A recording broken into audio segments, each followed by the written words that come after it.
encontramos en unas obras, por ejemplo, quiero aprovechar acá las dos recientes obras que va a presentar próximamente el amigo Chamaco, como lo conocemos, Justo Teodoro Franco Carvajal, que acaba de editar dos libros que recién acaban de salir. Uno que ha titulado estoy equivocando, Crónicas y Relatos Carmelitanos, y otro de Rayas o Ratones.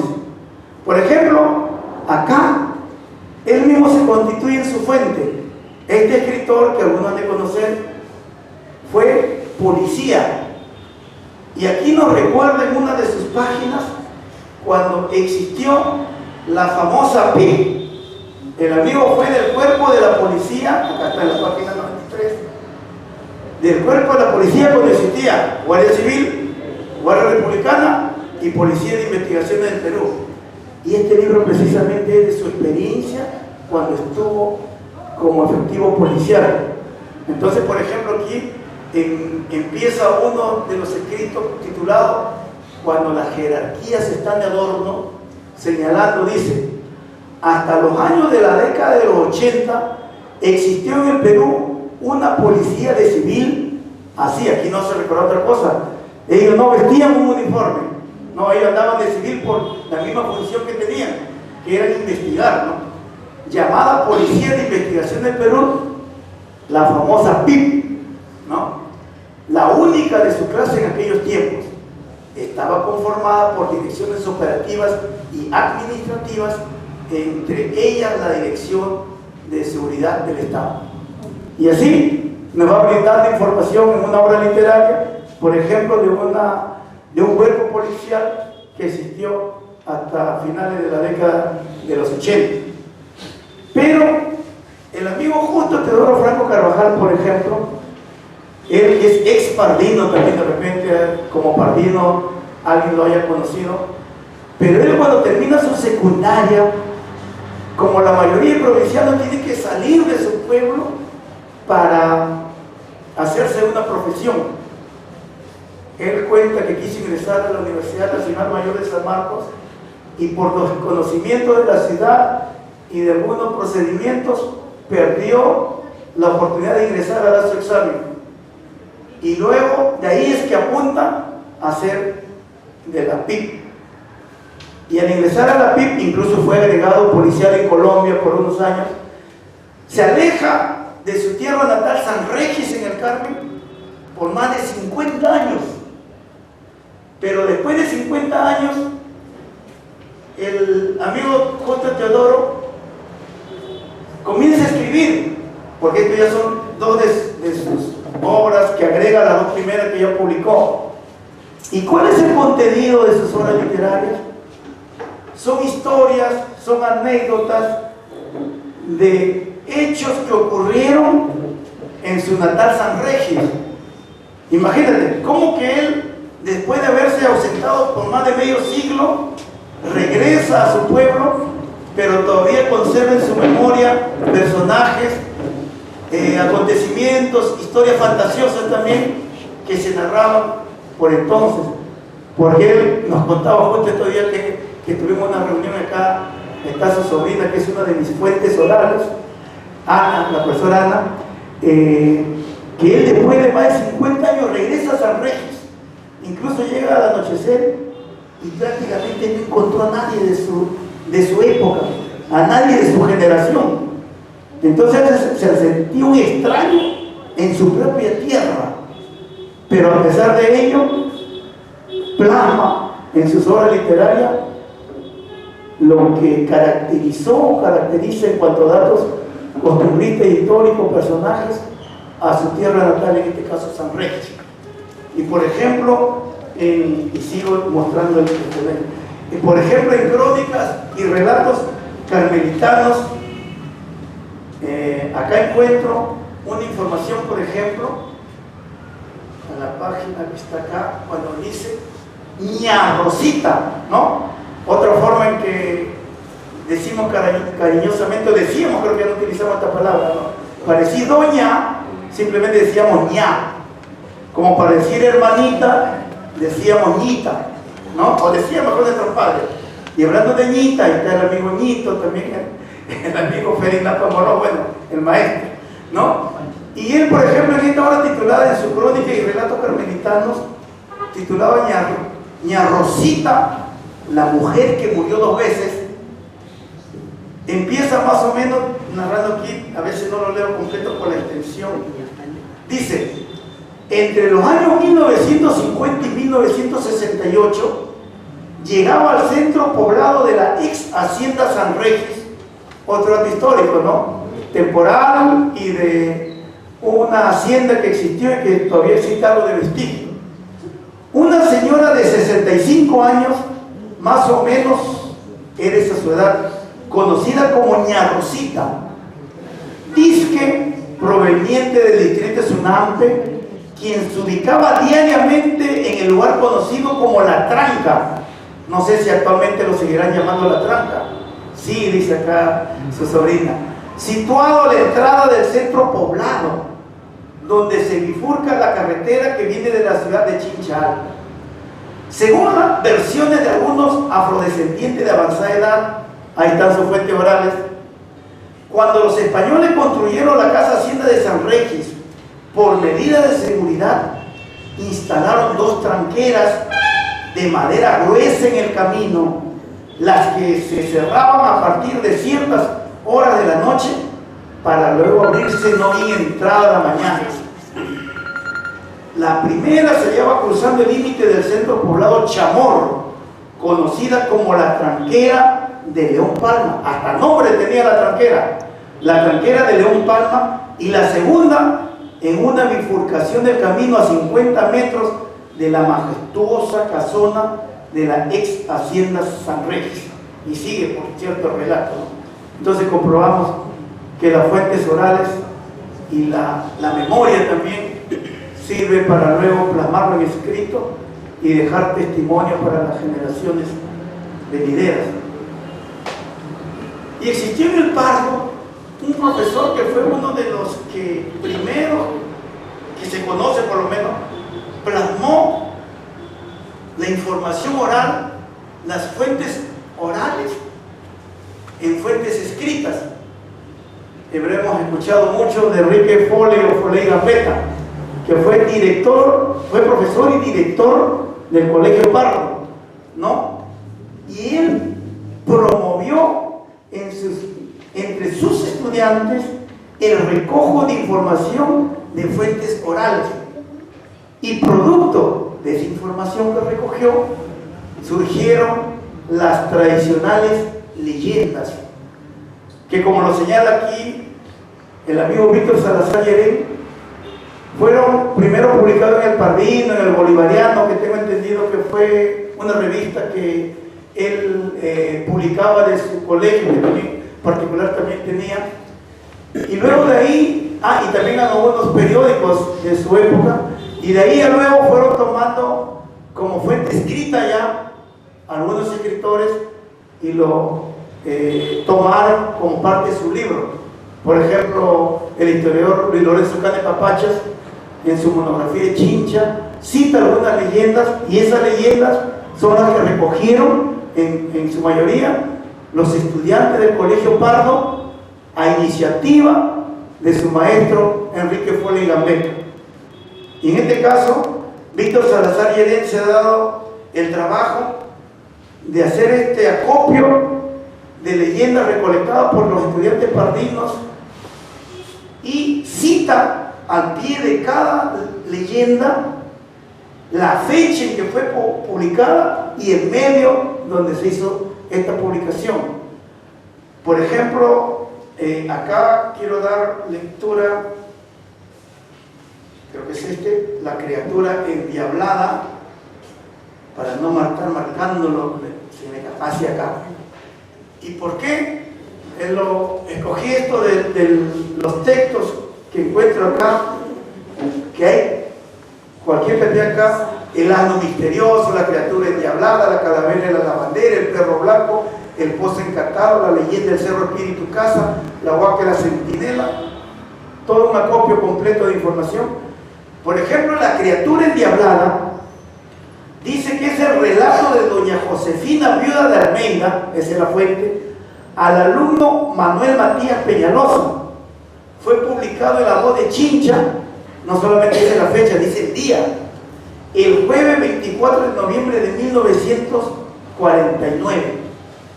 Luego aparece en la obra de Lucho Catepa en 1984, en la página 106, aparece en la obra del profesor Sotelo del año 1987, en la página 18 y 19. Mira cuánta información nos proporciona acá Víctor Salazar. Y esta leyenda también contiene información histórica, la literatura mezclada con la historia. Y por ejemplo acá también acaba de llegar el profesor Carlos Manuel Pachaleva, un historiador de nuestra provincia, y él casualmente tiene una obra donde podemos corroborar esta información que está acá ya con más precisión, por cierto, y con más amplitud, porque aquí nos va a hacer referencia, para quienes no lo conocen o no lo han escuchado, que existió en Chincha una época en que había un ferrocarril. Y por ejemplo en este relato dice: la criatura endiablada en cierta ocasión viajaba de Tambo de Mora a Chincha Alta siguiendo la línea del ferrocarril. Aquí aparece la información del ferrocarril que antiguamente unía a estas dos poblaciones, Tambo de Mora y Chincha Alta. Dice que viajaba una señora montada sobre una sémila. El diablo se le presentó. Aquí aparecen ya los personajes fantasiosos, ¿no? El diablo se le presentó en su ruta bajo la forma de una criatura.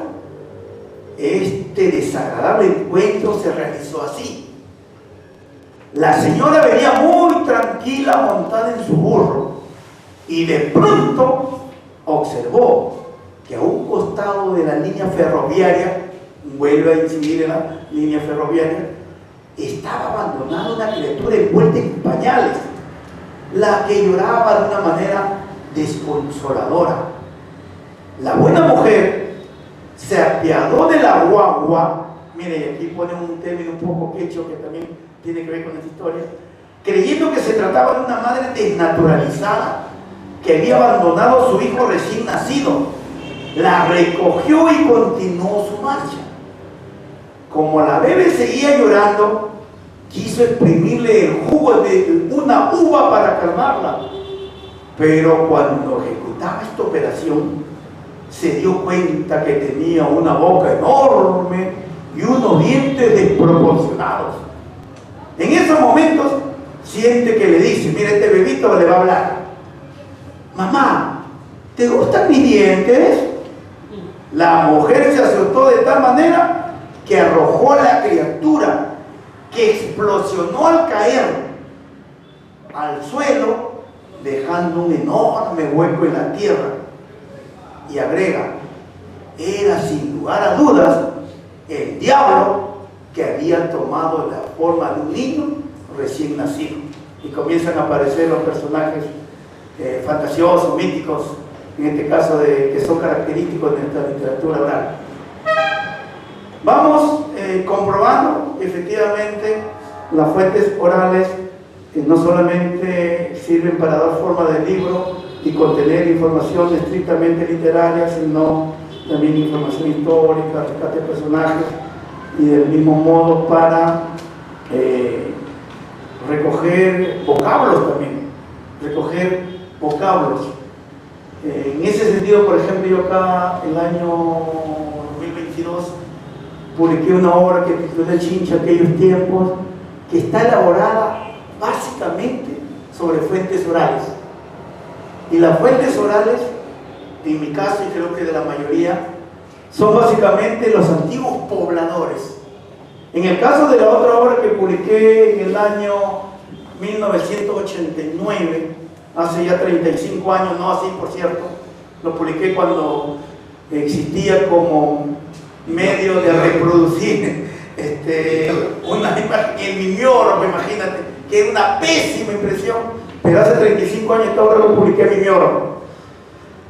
Y esta obra lo publiqué redactando información que recogí de puros ancianos. Los únicos ancianos que quedan de esos tiempos, creo que son mi mamá que tiene 81 años, mi papá que tiene 86, y los otros ya seguramente tenían mayor edad porque casi todos ya no están entre nosotros. Pero mira, qué valioso, ¿no? Aquí está registrado gran parte de la información que ellos poseían. Entonces, en este caso fueron formas de leyendas.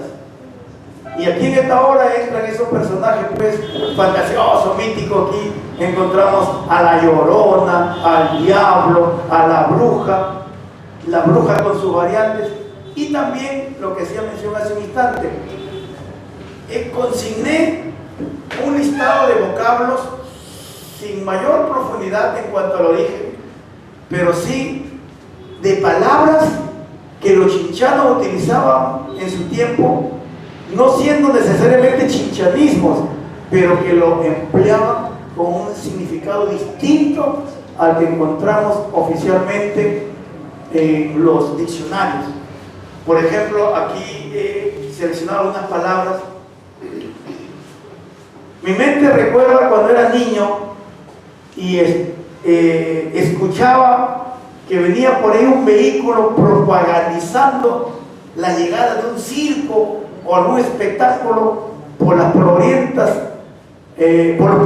caminos, no podría decir necesariamente calle, por los polvorientos caminos del distrito de Sunape, donde yo vivía y he vivido siempre. Y nuestra madre lo primero que nos advertía era: cuidado con salir que viene un bullero, cuidado con salir que viene un bullero, y mucho menos te atrevas a recoger programas. Esos términos ya no los escucho. ¿Qué era un bullero en nuestro tiempo? Un bullero era un vehículo, creo que en ese tiempo sí tenía los Volkswagen, con una bocina en su techo que difundía, que propagandizaba algo. Ese era el bullero en esos tiempos. Ahora creo que no utilizan el término. ¿Y qué eran los programas? Los programas eran los volantes que arrojaban al tiempo que iban anunciando por las bocinas. Mire que no hablo de parlantes, hablo de bocinas, que algunos todavía, el señor Andrade veo que tiene esa bocina tipo cónica que servía como amplificador, ¿no? Entonces, por ejemplo, bullero y programa, yo no escucho, ahora decimos volante directamente, ¿no? Y a los bulleros antiguos no sé cómo le están ahora, ¿no? En nuestra época ya no veo que ni se usa, bueno, no se usa, por lo tanto no lo asocian, el cambucho en nuestro tiempo, que nuestra madre tenía que tener cuidado porque arrancábamos la hoja central de nuestro cuaderno, le hacíamos los dobleces en las orillas, agarramos un pedazo del hilo de coser, tenía que ser el delgadito, un huequito acá, le hacíamos su tirante, su colita también de papel, y era nuestro juguete en nuestro tiempo, corriendo, haciendo volar nuestro cambucho. Era nuestra cometa popular de nuestro tiempo, ¿no? Pero cambucho en esos tiempos también era un término utilizado por los rezadores. Cuando algunos de nosotros teníamos la imprudencia de salir en la madrugada o en la noche y abrir nuestra puerta y el aire ingrese de golpe al ambiente, uy caramba, lo más grave que podía hacer era que nos quedemos con el cuello, nuestros abuelos decían nuestro pescuezo torcido, ¿no? Nos entraba aire, pero en el mejor de los casos sí nos entraba aire, pero nos quedaban unos dolores de cabeza, complicado. Entonces íbamos del rezador. El rezador agarraba un papel periódico así completo, una hoja de periódico, formaba una especie de cono, ¿no? Formaba una especie de cono, y ese era su cambucho.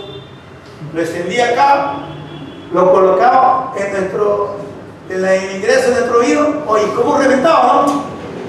Sacaba el aire, nos lo pasaba por nuestra cabeza todo. Salíamos sedita, como dicen los muchachos, ¿no? Salíamos sedita. Entonces, también cambucho, ya no lo utilizo en ese sentido. No sé, yo no veo a los rezadores, simplemente rezan. Quitan el mal de ojo, yo no veo qué pasa en cambucho. Porque te estoy hablando en la época también, en que esas rezadoras eran expertos de regresar el estómago a tu posición normal. Existía un tiempo en que nos alzaban mal o nos caíamos y se volteaba nuestro estómago. Nos producía dolores, nos producía vómito El niño estaba lloroso. Oye, se le ha volteado el estómago porque creo que se ha caído. Lo llevaba donde la rezadora le echaba en un sillón ahí de palo de sauce tejido con junco o totora. Comenzaba a jalar un brazo, otro brazo, nos movía, nos jalaba una pierna, la otra pierna, nos hacía. Hoy salíamos igualitos, como cuando nos pasaban capucho, sin lloriqueos, sin dolor de nada, sin ganas de arrojar nada. El poder curativo de los rezadores, ¿no? Capucho, o sea, las fuentes orales también nos sirven para perdurar en el tiempo, quizás algunos vocablos, algunas palabras. El chancao, así, apostrofado, el chancao. O si quiere hablar más fino de chancado, el chancao decíamos nosotros. Maestro, ¿se acuerda del chancao? El chancao era cuando en esos tiempos la raspadillera, que vendía raspadilla pero cepillando ahí, armando la raspadilla con su cepillo, venía a comprar en uno de los puntos de acá, por eso se llamaba en la fábrica de hielo, frente a lo que al costado lo que ahora creo que es el hotel Chevos, ahí vendían hielo.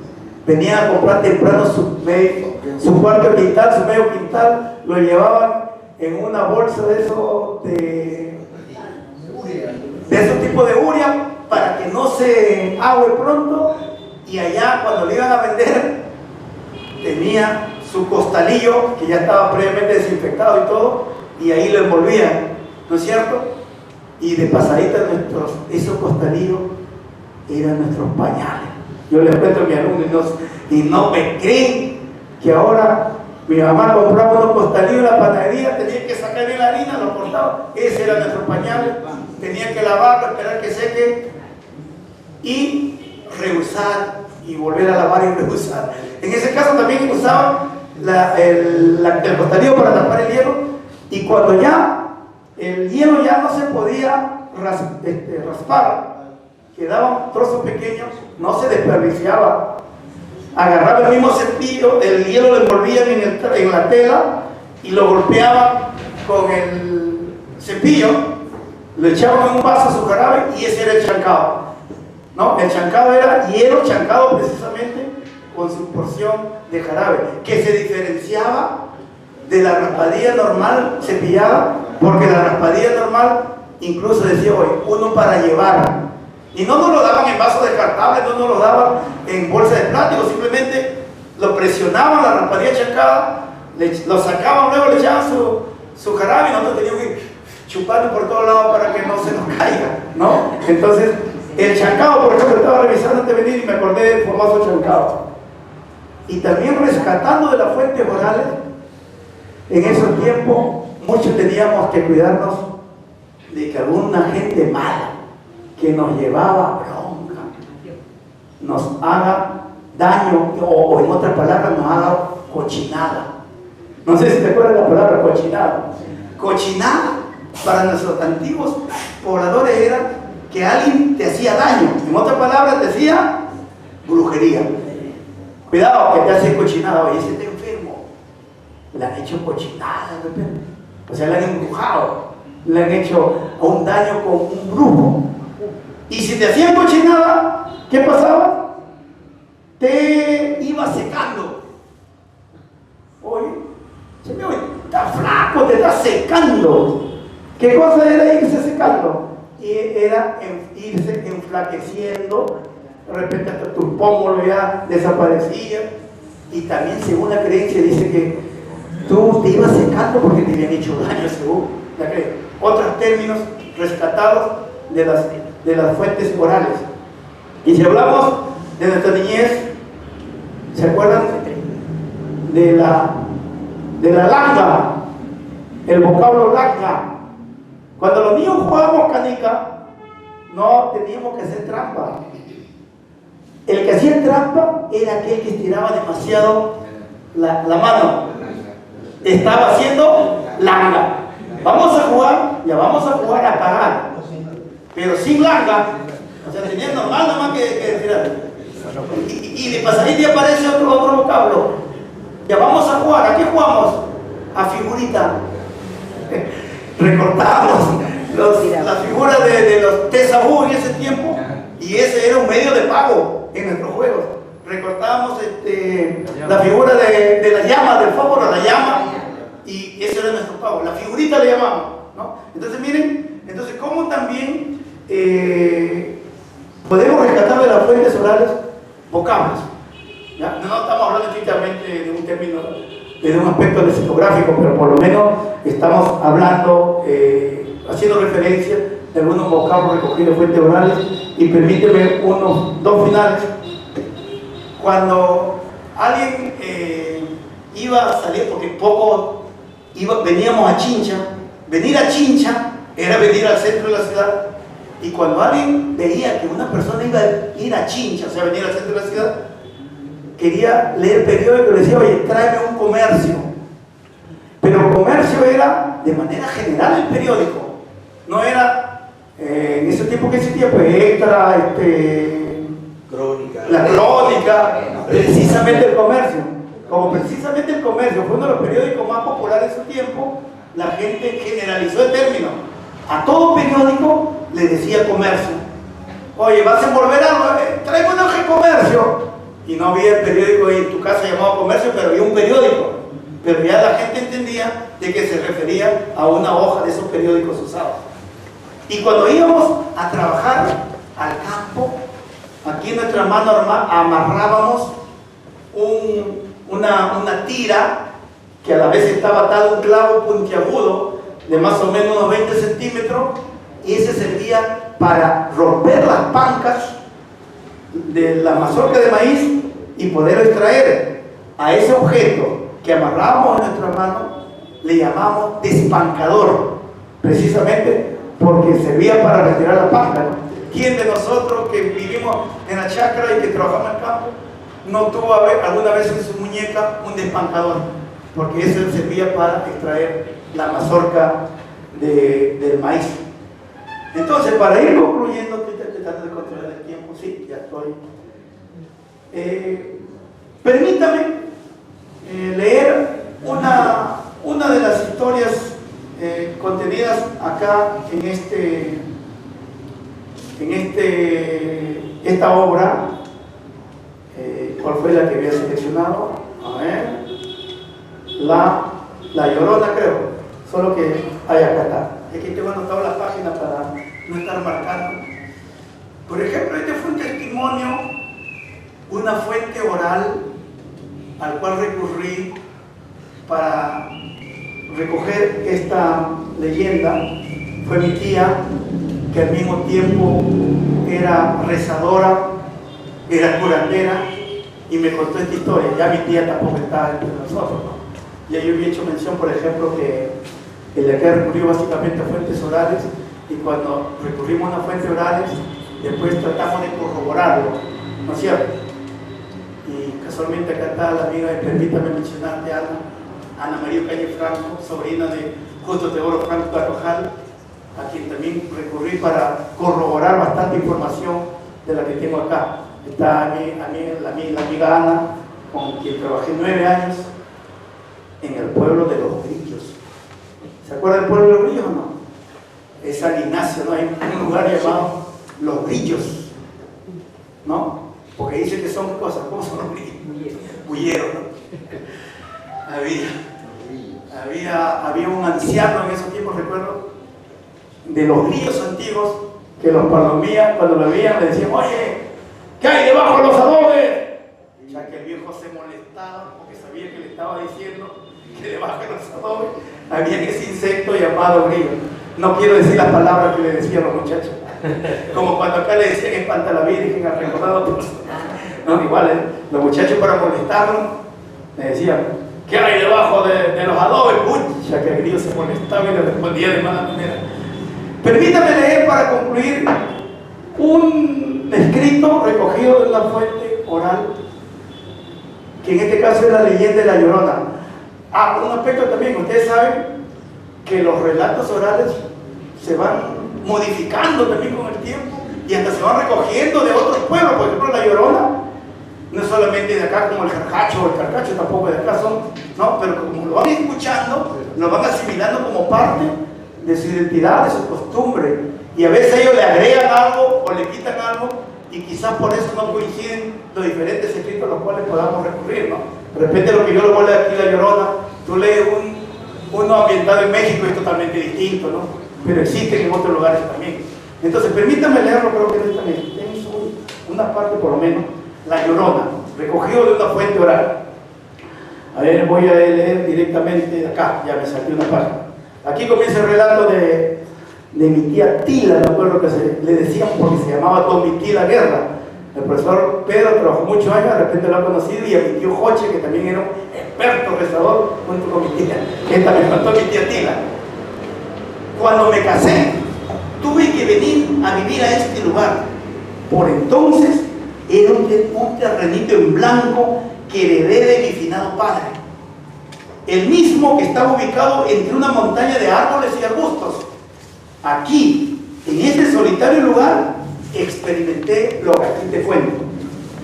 Por las noches de luna clara, escuchaba un lastimero llanto que destrozaba mi corazón, poniéndome muy triste.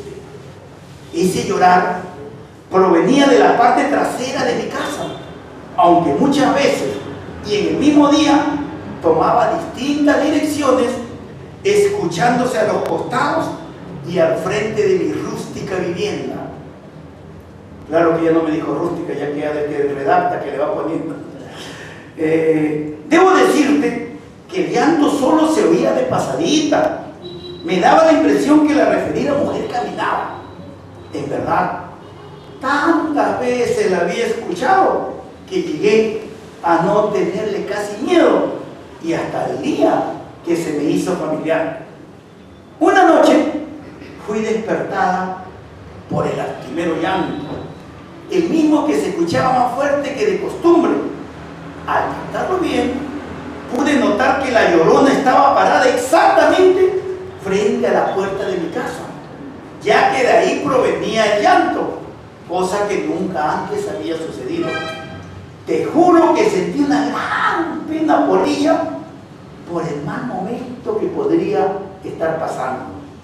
Armándome de valor y sin saber exactamente por qué, me dirigí a la puerta con la intención de abrirla y poder verla. Yo quería ver cómo era este misterioso personaje nocturno. Dice que la curiosidad mató al gato, ¿no? El llanto no dejaba de escucharse. Abrí la puerta despacito, tratando de no hacer ruido. Cuando miré hacia afuera, dejó de llorar y no distinguí nada ni a nadie. El silencio se hizo solo por un momento, ya que luego de unos segundos se reanudó el lloriqueo, esta vez más o menos 2 metros más allá de la puerta. Mi curiosidad, y vuelve la curiosidad, me hizo salir para verla, creyendo que porque se había alejado de la entrada no había logrado observarlo. Dirigí la mirada hacia el lugar donde supuestamente estaba la Llorona, quedando asombrada al comprobar que en dicho espacio no era visible figura de mujer alguna. La Llorona se fue alejando y yo iba tras ella como cautivada por su llanto. Pero insisto, no veía a nadie, solamente la escuchaba llorar. La seguí, creo que en forma inconsciente, algo así, como 30 metros. Cuando recorrí dicha distancia, miré hacia mi casa, notando que ésta se quedaba cada vez más atrás de mí. Es decir, que la Llorona me estaba llevando lejos de mi hogar. Al darme cuenta de esto, reaccioné optando por dejar de seguirlo. Sin sentir mayor temor, emprendí el retorno presuroso. A mi espalda escuchaba ahora el desconsolador y misterioso llanto. Bueno, y sigue, pero para no extenderlo, más o menos, relato recogido de fuente oral. Entonces, concluyendo, las fuentes orales somos cada uno de nosotros. En algún momento quienes escriben pueden recurrir a esas fuentes, pero uno mismo puede constituirse su propia fuente. No solamente transmite netamente lo que podría considerarse una obra literaria, digamos, sino también datos históricos, personajes, vocablos, y que esto puede ir variando de acuerdo al pueblo, de acuerdo a la época, porque no es propiamente propiedad de un individuo, es propiedad de un pueblo, ¿no? En ese sentido, ya que veo aquí muchos muchachos o varios muchachos, creo que todos podemos hacer este tipo de trabajo, podemos recurrir a nuestros abuelos, podemos recurrir a nuestros padres, escribirlo, redactarlo, y en algún momento, tal vez, quizás, quién sabe, pueda constituirse en un libro, un folleto, una publicación que sirva para dejar testimonio de cómo pensaban, cómo solucionaban sus problemas nuestros abuelos, nuestros antepasados. Quiero reiterar mi agradecimiento a cada uno de ustedes por su presencia, al profesor José, al profesor Pedro, con quienes venimos años batallando en esto de no dejar que muera el interés, el amor por la cultura. Le decía al profesor Pedro y al profesor José, en realidad ellos vienen haciendo una labor titánica, ¿no? Es bien difícil sostener que todos los jueves, toda la semana, hay una actividad cultural en Chinchi, y ellos lo están logrando. Y no solamente me place también ver a jóvenes, a la nueva generación, sino distinguidas personalidades que están acá, a las cuales también les agradezco, y espero que de alguna manera la información que le haya proporcionado sirva como un estímulo de ahondar más en la información que pueda haber transmitido. Gracias.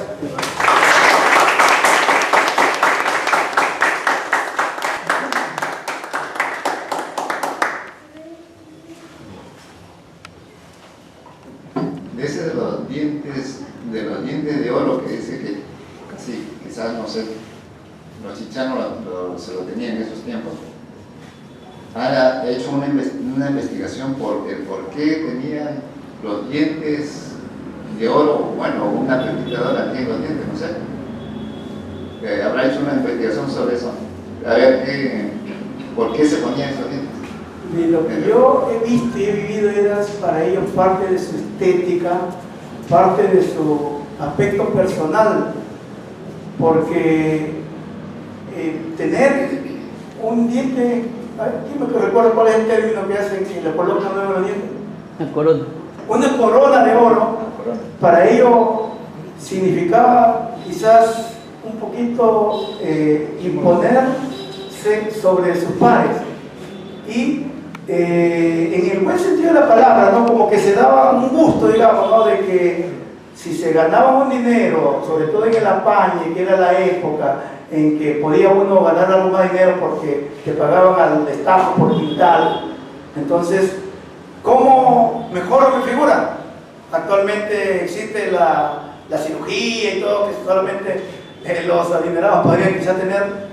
Para ellos, ¿cómo mejoran su figura? Bueno, me voy a colocar mi diente de oro, lo cual lucía, lógicamente, en sus reuniones, cuando dialogaban, cuando reían, cuando sonreían. Entonces era parte de su cuidado personal, de su arreglo personal que ellos solían hacer. Y yo mucho vi esto entre mi madre mismo, mis familiares, mis tíos. Considero que era parte de su arreglo personal, de su estética, del cuidado que ellos tenían, en este caso en cuanto a los dientes, en cuanto a la boca, ¿no? Lo último lo que se decía, que en el panteón llegaban, profanaban la tumba y le sacaban los dientes, le sacaban la corona. Eso también impartían, escuchaban en esos tiempos, que cuando llegaban al panteón, profanaban las tumbas y le sacaban la corona de los dientes. Y no era mucho, sino que muchas veces había mucha profanación de los restos de las personas. También escuché lo que dice el amigo el profesor. Cuando fallecía la persona, no le extraían la corona, se sepultaba con todo. Y también existían personas que trataban de hacerse de esa pequeña o mínima porción de metal, y efectivamente sí, también escuchaba que algunos, en búsqueda de esa coronita, de esa piecita, profanaban a veces una tumba para hacerse de ello, que de todas formas tenía su costo que podría ser significativo para una persona. Así es, profesor. Si bien no sé todo lo que usted ha manifestado, tranquilamente he de haber gozado la mitad y quizás un poquito más. El famoso chángano, las cometas, el fruto, me decía el nombre del fruto del chángano con el que pegábamos, el pepinillo, ¿no? Yo sí recuerdo haber utilizado ese pepinillo para pegar la cometa y el tronco y todo. En verdad que ha sido un viaje en el tiempo y gracias por todo lo que usted nos ha recordado. Sacar historias del árbol de los recuerdos siempre va a regocijar. En cuanto a, ¿te parece que es párvulo el niñito? ¿Sí? Yo soy el menor de mis hermanos, el penúltimo para ser más exacto. Y mi hermana mayor algún tiempo me contaba justamente sobre el parvulito que fallecía. Efectivamente, como usted dice, le hacía toda una especie de altar, esa es la palabra, de altar, forrado, como usted lo menciona, de color blanco. Ella me decía que los padrinos del parvulito tenían quizás la responsabilidad directa, después de los padres obviamente, de hacer toda una ceremonia y al final este altar se quemaba. ¿Es cierto? En una fiesta prácticamente, una reunión donde bailaban, bebían, comían, sí. Después que retornaban de la sepultura, sí, tenían que quemar ese altar, tenían que deshacerlo y lo hacían en una especie de reunión social, familiar, de quemar precisamente las diferentes piezas. Supongo que era más o menos como un levantaduelo, algo así. Algo así. Lo que ahora se hace, ¿no? Un levantaduelo. Pero era quemar ese altar. Qué bárbaro. ¿Y en qué momento se perdió esa bonita tradición? Cosas que a veces no todos hemos presenciado, pero el simple hecho de escuchar que se hace una ceremonia muy especial a un niñito que ha fallecido, llamado parvulito, y que están ahí presentes los padres y los padrinos inmediatos, y hacer toda esa ceremonia, de verdad que me parece gratificante, me parece un momento muy mágico. Ojalá que algún tiempo, no con el ánimo de hacerlo quizás a la usanza antigua, pero por lo menos seguir mencionando a nuestros sucesores, a nuestros hijos, contándoles lo que es parte de nuestra tradición. Quizá ya no van a pegarse las cometas como antes con el pepinillo, pero ahora van a tener por lo menos otra característica y recordar. Mi abuelita me ha contado tantas otras historias de las que usted acaba de mencionar, que es bonito volver a hacerlo. Gracias porque nos ha traído, creo yo, gratos recuerdos. Y también gracias por aceptar la invitación a esta gran ponencia. Gracias a usted. Y dejando la expectativa, casualmente aquí en el libro de Chincha aquello tiempo, en la página 70, está descrito con el título Despidiendo a un parvulito, lo que usted acaba de manifestar. No existían fotografías en esos tiempos quizás, o no han dejado huella fotográfica. El amigo José Luis Ortiz, un artista plástico, ha tratado de representar aquí cómo era ese altar. Por ejemplo, acá está descrito lo que te señala. Gracias a usted, maestro, y a seguir batallando por la cultura. Fuerza, ánimo, y habrá otra oportunidad de seguir compartiendo. Gracias a todos. Aplausos por nuestro conferencista.